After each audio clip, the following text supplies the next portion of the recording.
He's smooth with it. Oh, with the jump close. Oh, oh. Look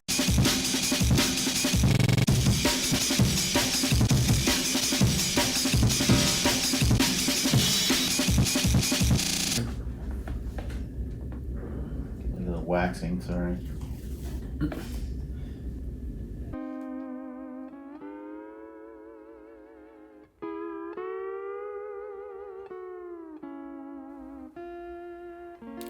Oxycodone.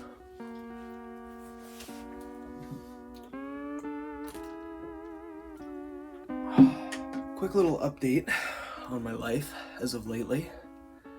I just got surgery done on my labrum. Yeah, my labrum was torn, and that's been giving me problems for a long time. On Friday, the day I was supposed to leave for Chiang Mai, Thailand, I actually went to the hospital to get that looked at.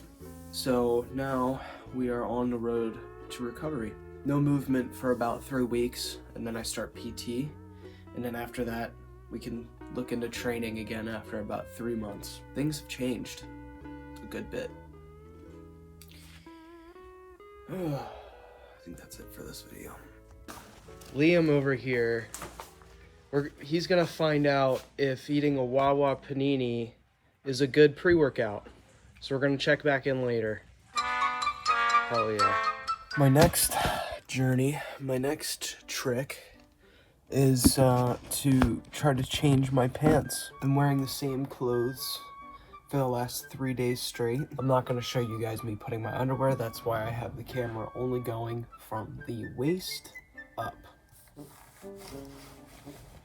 I'm now fully naked. Now, notice how I can utilize this hand like a little claw, and this one I still have full strength, so I'm gonna go right foot in right,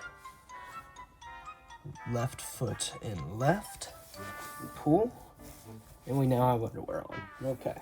Now the hard part is gonna be the button. I might need a helper. No, I can do it. Just like jujitsu. Boom. Oh, I changed my pants. Heck yeah. All right.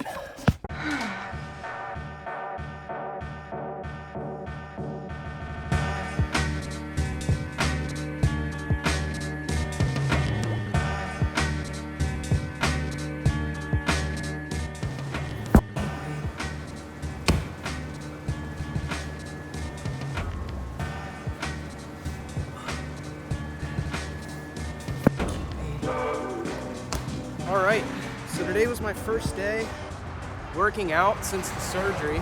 Came over to Pinnacle this morning and did some legs, some cardio. I was on the bike. It was tough work, but glad I did it. Glad I got up this morning. Fully ready to get back to my regular schedule, but that's gonna be a little bit. But since I can't do any training videos right now, I figure I will do something that I've kind of wanted to do for a little bit, and that's just sit and talk to the camera. I have something that I want to talk about today, something that is in regards to my life and my experience, so we're going to talk about it a little bit. But first, I really want to take a shower. Okay. So you can probably hear me a lot better now with this microphone. I think this should be good for future talking videos, talking segments. It has been quite some time since I've made a video like this. What is up, YouTube? Delicious. So, if you know me, if you've known me for more than 5 years, I would say you know that I used to be a little bit overweight. When I was in 8th grade, when I was about 14 years old, I weighed 235 pounds. To me, I knew I was fat. I knew when I looked in the mirror, I didn't like what I saw, put it that way. I know that a lot of people don't like the word fat, but me personally, I'm not afraid of it. It's not like Voldemort to me. But it was really hard for me to change. It was really hard for me to make changes. I really think that my problems with food, my relationship with food, began when I was a kid. I really loved to eat McDonald's and fast food, and I loved sweet things and cookies and tasty cakes and things like that, and ice cream. And these are foods that I still enjoy as an adult, especially the sugary things. I mean, we all know sugar is like one of the most addictive things out there. Of course, this followed me into my teenage years. I lost a little bit of the weight, but it wasn't necessarily through anything healthy. When I was 16, I dropped down to about 170 because I actually had an unknown stomach issue that was like preventing me from eating.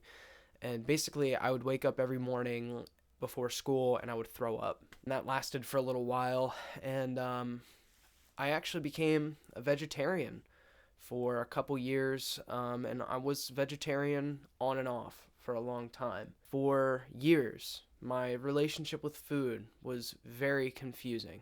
Eating healthy when you have no idea what healthy eating looks like is really hard. And maybe some of you guys understand that. I've definitely been there. I overcame the stomach problems, and I continued to be vegetarian on and off, and just didn't really know what to do, really what to eat. I just continued to eat unhealthy. Even when I was vegetarian, that doesn't necessarily mean I was eating the healthiest foods. I mean, I just continued to stay anywhere from 180 to 200 pounds, and for my size, for my height, that was overweight. I didn't realize what I was exactly doing to my body by not taking care of myself for all those years. And when I got sick with COVID, that's really what showed me like how bad it was. I mean, I'd never been sick like that before. I was in bed for like a week, and before then, the more I'm talking about this, the more it almost feels like I'm glazing over the issues that go into losing weight and actually being overweight and not being happy with your body image. That plagued me for years. Like, I think that was probably one of the worst things growing up. When you're a kid, it like leaves little scars on you when you're an adult. I'm still kind of going through that. I'm still kind of like working through that. Even now when I look at myself in the mirror, I see the work I've done. I see like the transformation that I've gone through, and even still, like, I find myself nitpicking at things, and it's like I've had to learn to be happy with the progress that I've made, and that is like a total symptom of just the years and years of like looking at myself and just nitpicking everything that like I despise about my appearance. The last couple years I've just been learning to like really love my appearance and like accept the body that I have. My past is a part of my path, and it turned me into the person that I am today. I'm not gonna lie, I listened to a lot of David Goggins. I was like starting to initially lose weight. Every day, like almost every day, I would listen to an episode, like one of the episodes of him on Joe Rogan, and that would just keep me going. Like at work, I would just put headphones on and I'd be listening to David Goggins, and then I'd go work out. I'd go for like a 3-mile run after work, and like I just kept going. I just kept the ball rolling, and now I'm at a point where the discipline comes from within. It's not like that just happened overnight. It's a process of callousing your mind. To this day, there's days where I don't want to go train, or I don't want to go do this thing. I would rather rest and whatever, but it's just a matter of pushing through, and some of you guys understand this.